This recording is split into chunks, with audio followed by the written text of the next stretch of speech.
ہماری جو افطاری ہے وہ کیسی ہونی چاہیے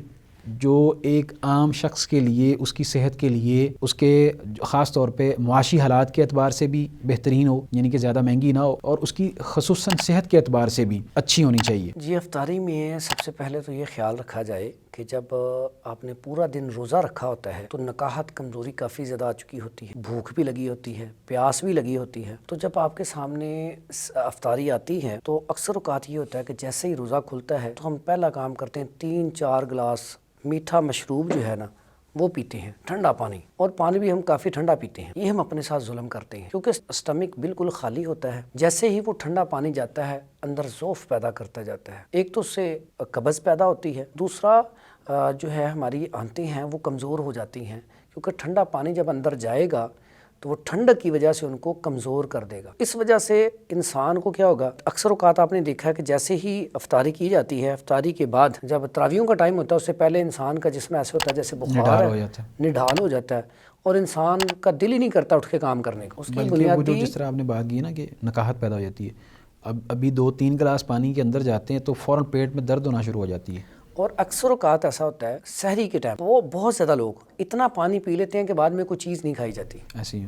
تو وہ پانی ہی پی لیتے ہیں، چیز نہیں کھائی جاتی۔ تو اگر وہ تھوڑی سی ساتھ چیز کھا لیں تو اور زیادہ طبیعت اپسٹ، ایک تو پیٹ بھاری ہو جاتا ہے، اپھارا ہو جاتا ہے، اور اس کے بعد طبیعت کے اندر نکاحت کمزوری پیدا ہو جاتی ہے، اور اس کو ہم کہتے ہیں اسٹمک کا بخار۔ بخار جو ہوتا ہے نا، اب اس کی طبیعت بالکل بخار والی ہوتی ہے کیونکہ اس نے اتنا اندر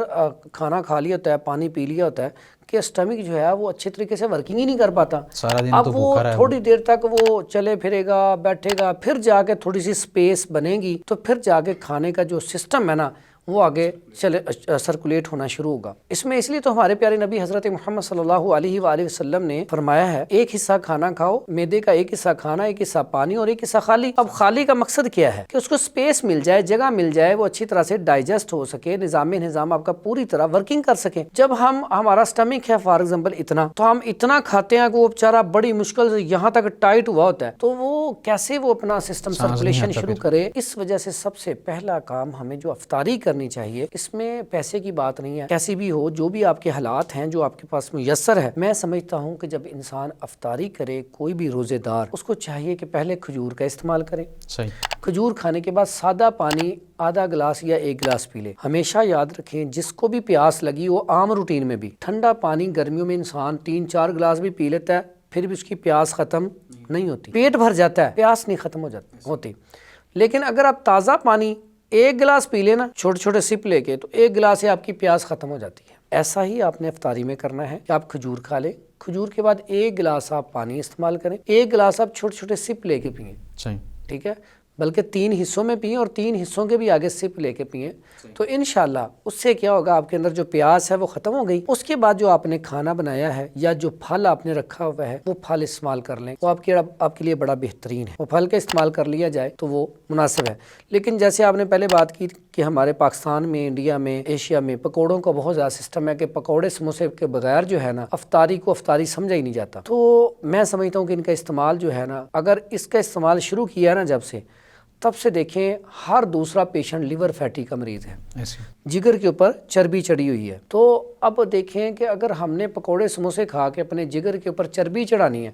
اور اس کا نقصان کیا ہونا ہے؟ اب لیور سوج گیا ہے، چربی آ گئی ہے، اس کا نقصان کیا ہے؟ ڈائبٹیز کے مریض اسی وجہ سے بن رہے ہیں، شوگر کے مریض، اور لیور کی وجہ سے بہت زیادہ مریض کیا ہے، ہیپاٹائٹس A B C۔ جب جگر کو مسئلہ ہونا ہے تو سب سے پہلے یہ بیچ میں بیماریاں شامل ہو جانی ہیں۔ اس کے علاوہ بواسیر کا مریض بہت زیادہ ہے، اس کے بعد یہ خارش کا مریض بہت زیادہ ہے، سورائسس کا مریض بہت زیادہ ہے۔ یہ سارے امراض کی بنیادی وجہ کیا ہے کہ ہماری جو غذا ہے، ہمارا ڈائٹ پلان ہے وہ غلط ہے۔ تو یہ چونکہ میدے سے تیار ہوتی ہیں، اس کے اندر پھر ہم مرچ مسالے کا استعمال بہت زیادہ کرتے ہیں، اس وجہ سے ہاں اگر آپ کبھی کبھار کھانا چاہیں، اس میں مسالہ جات کم ڈالیں، مرچ کم ڈالیں، تو آپ کم سے کم میدا استعمال کریں، بیسن اچھا والا استعمال کریں، تو پھر تھوڑے بہت آپ استعمال کر سکتے ہیں، لیکن اس کے بعد آپ کیا کریں، کوئی قہوہ وغیرہ ضرور استعمال کریں اور ایک لیمٹ تک استعمال کریں، ٹھیک ہے، تو پھر کوئی مذائقہ نہیں ہے کہ کبھی کبھار استعمال کیا جا سکتا ہے۔